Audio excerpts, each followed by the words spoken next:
قوة إلا بالله العلي العظيم. أعوذ بالله من الشيطان اللعين الرجيم. بسم الله الرحمن الرحيم. الحمد لله على ما عرفنا من نفسه وألهمنا من شكره وفتح لنا من أبواب العلم بربوبيته ودلنا عليه من الإخلاص له في توحيده وجنبنا من الإلحاد والشك في أمره. حمدا لا منتهى لحده ولا حساب لعدده ولا مبلغ لغايته ولا انقطاع لأمده. حمدا يكون وصلة إلى طاعته وعفوه ووسيلة إلى جنته وخفيرة من عذابه. ثم الصلاة والسلام والتحية والإكرام على خير خلقه وأشرف بريته وحامل وحيه ومبلغ رسالاته سيد المرسلين خاتم النبيين أبي القاسم محمد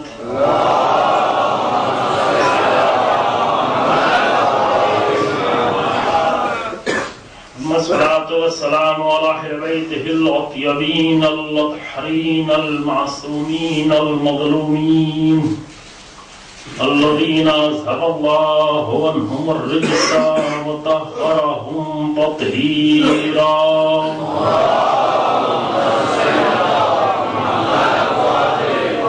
واللعنة الدائمة الباقية على أعدائهم أجمعين.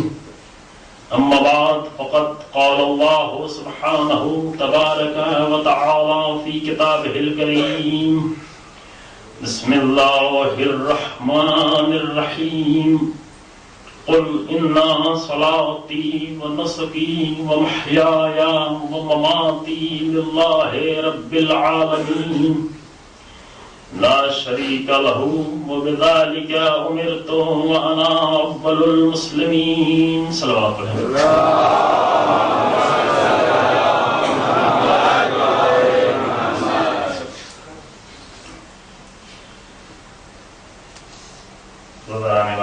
السلام.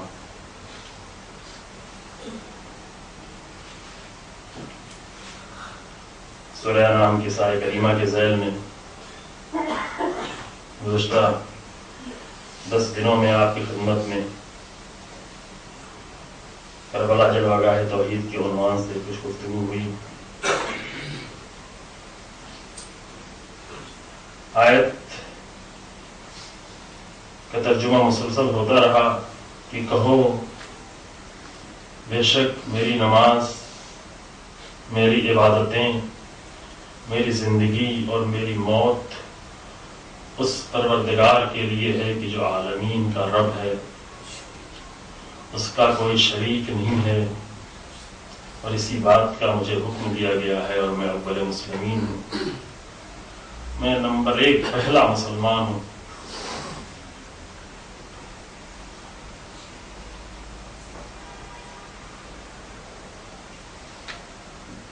دو گروہ ہے جو ہمیشہ برسر پیکار رہا، اور یہ جنگ ہمیشہ جاری تھی اور جاری رہے گی. اور اس جنگ کی یاد منانا اس لیے ہے کہ ہم اس بات کو ثابت کرنا چاہتے ہیں کہ ہمارا تعلق کس گروہ سے ہے. یہ جنگ اسی وقت شروع ہو گئی تھی کہ جب پہلا انسان اس زمین پر، پہلے انسان کا وجود کائنات میں ہوا، اور ابھی زمین پر بھی قدم نہیں رکھا تھا لیکن جنگ کا آغاز ہو گیا تھا. وہ جنگ تھی توحید اور شرک کے درمیان. ساری جنگوں کی بنیاد شرک ہے. انبیاء کی جو جنگ ہوتی رہی وہ جنگ بھی شرک اور توحید کے درمیان تھی. شیطان مشرک تھا اس معنی میں کہ وہ خدا کی خالقیت کا انکار نہیں کرتا تھا، اس نے خدا کے رب ہونے کا انکار نہیں کیا. خود اس کے کلمات یہ بتاتے ہیں، اس کی گفتگو کے کلمات یہ بتاتے ہیں، اس نے یہ نہیں کبھی کہا کہ تو خالق نہیں ہے، بلکہ اس نے بار بار رب کی لفظیں استعمال کی. جب اس سے کہا گیا کہ سجدہ کرو، فَإِذَا سَوَّيْتُهُ وَنَفَخْتُ فِيهِ فَقَعُوا لَهُ سَاجِدِينَ، سب کے سب سجدے میں گر جاؤ. سب نے سجدہ کیا بھی، چونکہ حکم پروردگار تھا. ذات خدا ولی مطلق ہے، حاکم مطلق ہے، اس نے حکم دیا ہے. اس کے حکم کا نتیجہ یہ ہوا کہ تمام فرشتوں نے فوراً سر کو سجدے میں جھکا دیا. فَسَجَدَ الْمَلَائِكَةُ كُلُّهُمْ أَجْمَعِينَ، سب نے سر جھکا دیا الا ابلیس، اس نے انکار کیا اور کہا کہ میں سجدہ نہیں کروں گا. آواز دی کیوں نہیں کرے گا؟ کہا کہ تو نے مجھے آتش سے خلق کیا ہے اور آدم کو مٹی سے خلق کیا ہے.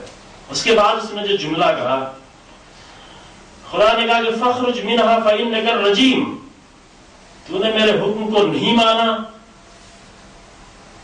توجہ فرمائیں، تو نے میرے حکم کو نہیں مانا، لہذا نکل جا میری بارگاہ سے. تو مردود ہے، تو رجیم ہے، تو ملعون ہے. شیطان نے پڑھ کے آواز دی رب رب، اے میرے پروردگار، فانظرنی الی یوم یبعثون، پروردگار تو مجھے روز مبعوث، روز قیامت تک کے لیے مہلت دے دے. یہ رب کہہ کر پکار رہا ہے، خود اس بات کی علامت ہے کہ شیطان خدا کو رب مان رہا ہے. اور رب ماننا بات کی منزل ہے، پہلے وہ خالق مان رہا ہے تو رب مان رہا ہے. لہذا خالقیت میں بھی کوئی مشکل نہیں ہے، اس کی توحید محکم ہے. رب بھی وہ اچھی طریقے سے خدا کو جان رہا ہے. اگر اچھے طریقے سے نہ جانتا تو ضرورت نہیں تھی کہ وہ مہلت مانگتا. وہ سمجھ رہا ہے کہ سب کچھ خدا کے ہاتھوں میں ہے، اگر وہ نہیں چاہے گا تو مجھے مہلت نہیں ملے گی. لہذا رب کہہ کے اسے مہلت مانگ رہا ہے، اور خدا نے بھی اسے مہلت دے دی تاکہ انسان کو آزمایا جائے، انسان کو پرکھا جائے. اور جب اسے مہلت مل گئی تو پھر ایک مرتبہ وہی خطاب رب پہ، پھر کہہ رہا ہے میرے رب بما اغویتنی لأزینن لہم فی الارض ولأغوینہم اجمعین. یہ اس کی گستاخی ہے، یہ اس کی گستاخی. کہا چونکہ تو نے مجھے گمراہ کیا ہے، لہذا اس کے نتیجے میں انسانوں کے لیے بھی جس کو تو نے اپنا خلیفہ بنایا ہے اس کے لیے زمین کو زینت بنا کر پیش کروں گا. اس کی گفتگو پہلے ہو چکی ہے کہ شیطان کے جتنے بھی پروڈکٹ ہوتے ہیں تو اس میں زینت ہوتی ہے. لَأُزَيِّنَنَّ لَهُمْ فِي الْعَرْضِ، زمین میں سجا سجا کے اپنے اعمال کو پیش کریں گے ان کے لیے. وَلَأُغْوِيَنَّهُمْ أَجْمَعِينَ، اور ان سب کو ہم دھوکہ دیں گے اور گمراہ کریں گے. إِلَّا عِبَادَكَ مِنْهُمُ الْمُخْلَصِينَ، مگر نہیں، شیطان بھی اس بات کا اعتراف کر رہا ہے کہ ایک گروہ ہے جو مخلص ہے، صرف خدا کے لیے ہے، اس کو ہم کبھی بھی گمراہ نہیں کرنے پائیں. وہ موحد ہے، وہ ایک خدا کے سامنے اس نے اپنے سر کو جھکایا ہے، تو ہمیں اس بات کی قدرت حاصل نہیں ہے کہ ہم اسے بھی جا کے گمراہ کر دیں. تو شیطان خالق کو مانتا تھا، رب بھی مانتا تھا، لیکن اس کی مشکل صرف یہ تھی کہ وہ خدا کی ولایت کو نہیں مانتا تھا. ولی ہے خدا، ولی مطلق ہے اس کی ذات، حاکم ہے وہ، اس کے سوا کسی کو حق حاصل نہیں ہے کہ حکومت کرے اور حکم دے. لیکن شیطان نے یہاں پر آ کر اس نے غلطی کی اور کہا کہ ہم تجھے خالق تو مانتے ہیں، ہم تجھے رب تو مانتے ہیں، لیکن تیری ولایت کو ہم پوری طریقے سے تسلیم نہیں کرتے.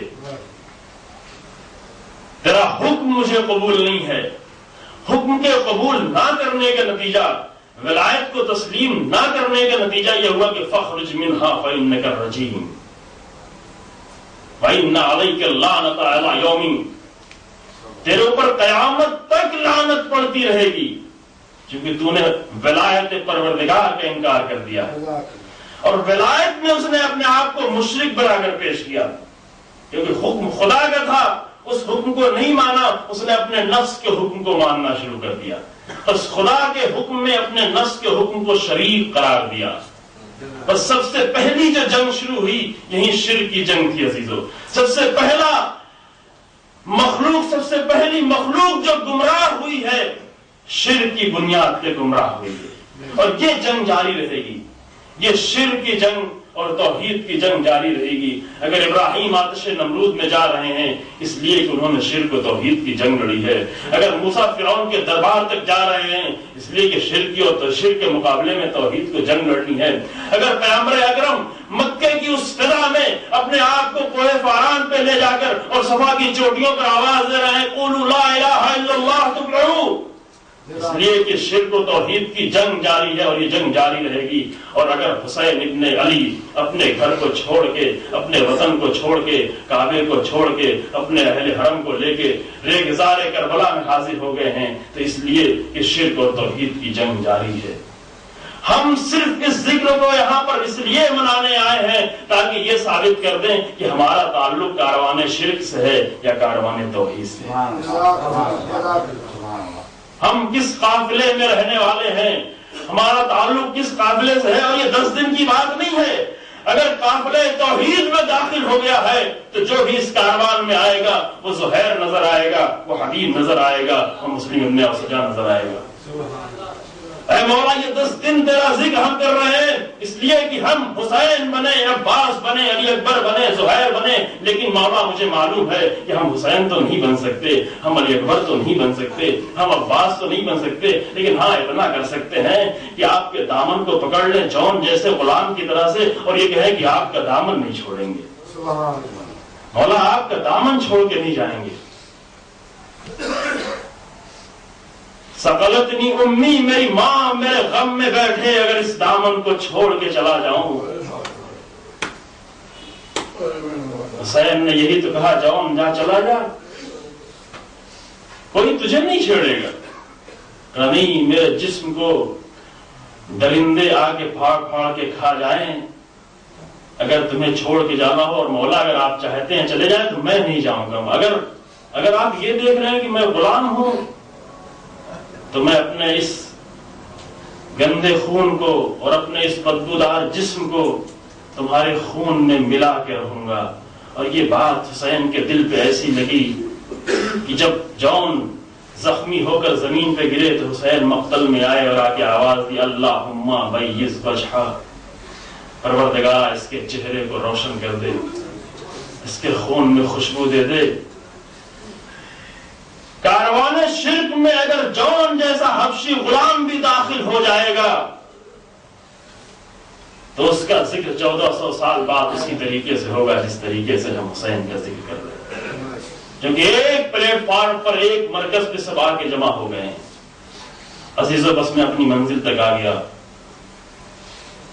آج کے دن زیادہ گفتگو نہیں ہو سکتی، آپ آمادہ ہیں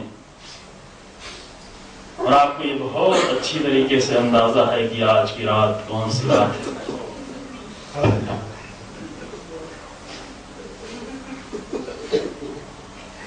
اور اس شب میں مجھے کچھ بیان کرنے کی ضرورت نہیں ہے عزیزو،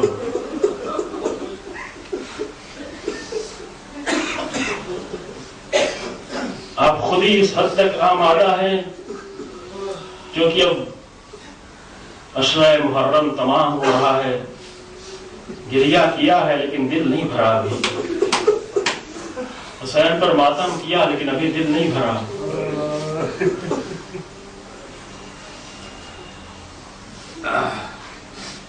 حسین مقتل میں جا کر سجدہ خالق میں سر کو جھکا کر اپنے پروردگار کی بارگاہ میں یہ صدا بلند کچھ کر چکے، الہی لا معبود سواک راضیا بقضائک و تسلیما لامرک لا معبود سواک۔ اور ایک بہن کے سامنے بھائی کے سر و تن میں جدائی ہو گئی، عصر عاشور کا وقت گزر گیا، لیکن اس کے بعد جو منزل آ رہی ہے وہ عصر عاشور سے بھی کہیں زیادہ سخت ہے عزیزو۔ اس کی وجہ یہ ہے کہ جب سید سجاد گریا کرتے تھے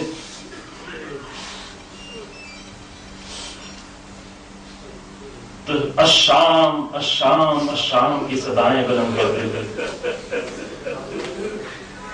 یعنی جو غم سید سجاد کے دل پر ہمیشہ باقی رہا وہ یہ ہے کہ میں دیکھتا رہا اور میری ماں بہنوں کے سروں سے چادریں سن گئی۔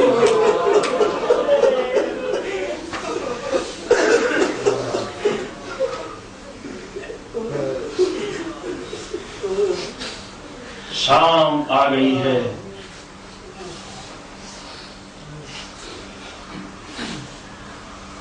کل رات میں حسین جب خیموں کا طلایہ کر رہے تھے، ایک ایک خیموں میں جا کے جائزہ لے رہے تھے، تو خیمے کے باہر عباس و علی اکبر تھے جو خیموں کے ارد گرد پہرے دے رہے تھے۔ بیویوں کو بڑا سکون تھا